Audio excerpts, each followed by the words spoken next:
Au nom du Père et du Fils et du Saint-Esprit, ainsi soit-il. Je vous salue Marie, pleine de grâce, le Seigneur est avec vous. Vous êtes bénie entre toutes les femmes, et Jésus, le fruit de vos entrailles, est béni. Sainte Marie, Mère de Dieu, priez pour nous pécheurs, maintenant et à l'heure de notre mort. Saint Joseph, Saint Jean le Gardien, nos saints patrons, intercédez pour nous. au nom du Père et du Fils et du Saint-Esprit, ainsi soit-il. Alors, les causes. On commence par les causes. Pour comprendre la chose, il faut comprendre la cause de cet effet. Comment est-ce possible qu'en quelques dizaines d'années, toute l'Église, quantitativement, pratiquement toutes, il en reste une petite partie, ceux qui sont vraiment catholiques sont en petit nombre, qu'un tel grand nombre, une telle quantité, 99%, je disais, de l'Église qui se constitue de 1 milliard d'adhérents. Officiellement, il y a 1 milliard de catholiques sur la terre. Il y a des centaines de milliers de prêtres. En ce moment, il y a presque un demi-million, 500 000 prêtres. Il y a des milliers d'évêques,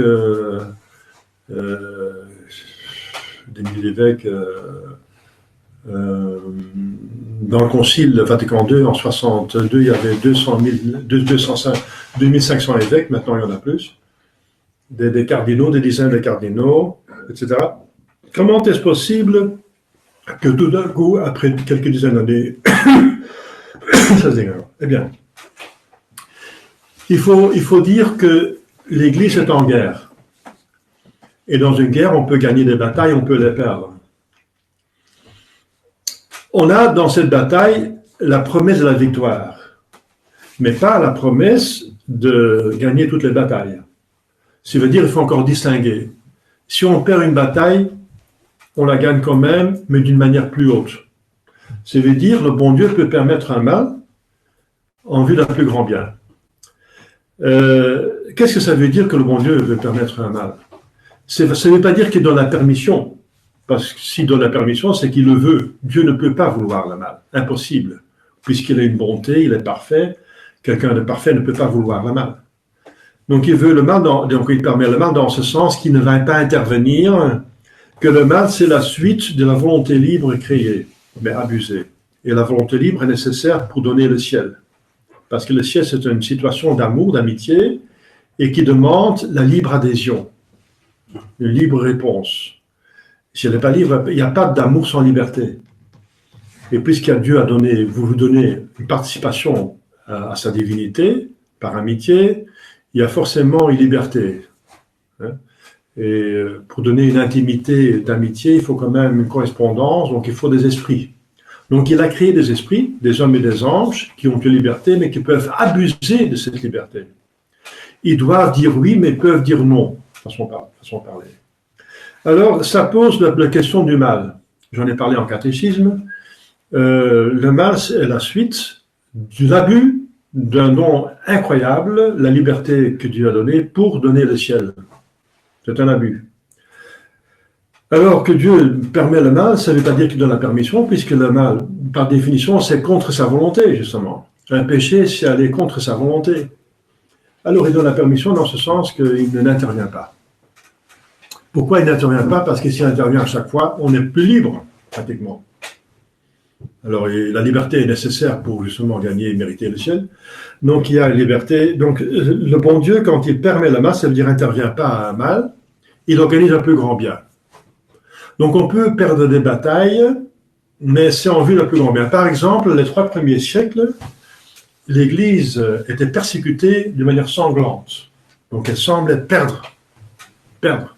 Parce qu'on était persécutés, emprisonnés, on n'était plus libres, on était martyrisés et exécutés.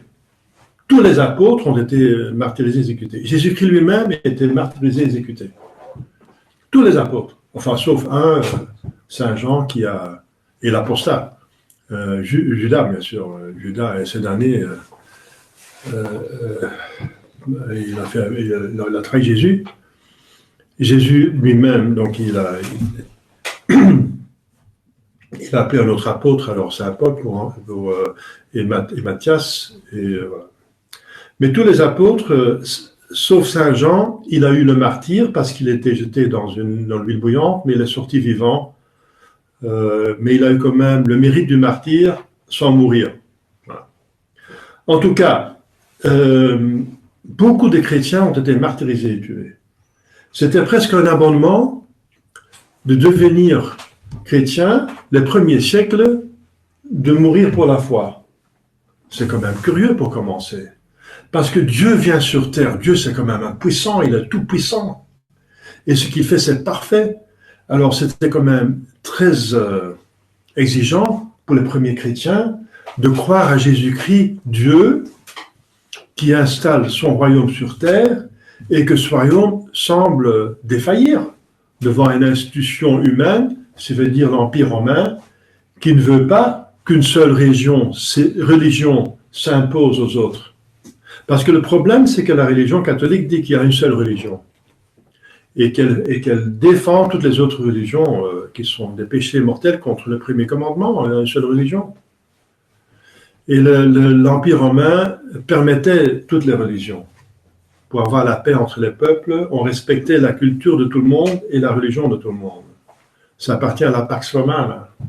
Alors les chrétiens viennent perturber cette paix, mettre en danger la paix dans l'Empire, en disant qu'il y a une seule religion et qu'il faut arrêter tous les autres. Et, donc c'est perturber l'ordre romain. Et voilà. Les chrétiens étaient persécutés pendant 3 siècles, à peu près. Alors vous vous rendez compte, 300 ans après donc Jésus-Christ, l'Église est neuve. Alors on pense si c'est neuf, ça fonctionne comme il faut.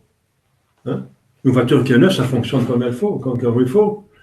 Eh bien, le christianisme vient d'être installé, ça fonctionne comme il faut. Qu'est-ce que c'est le christianisme? Eh bien, c'est presque un abonnement au martyr. Et ça fait mal, hein? C'est pas agréable, c'est pas une vie agréable, c'est pas l'épanouissement de mon être.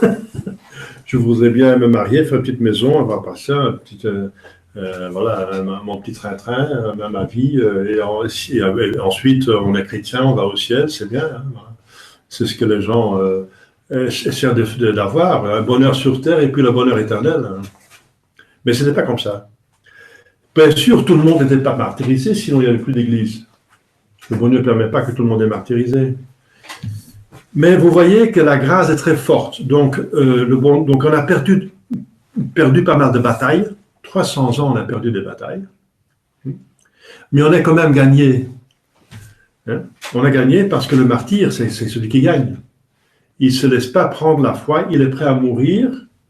Et justement, le bon Dieu permet le mal, on veut le plus grand bien. Le plus grand bien, c'est que, voilà, la gloire du martyr. Demandez à ceux qui sont dans le ciel, martyrs, s'ils regrettent leur vie, s'ils regrettent d'être martyrisés. Ah non, pas du tout.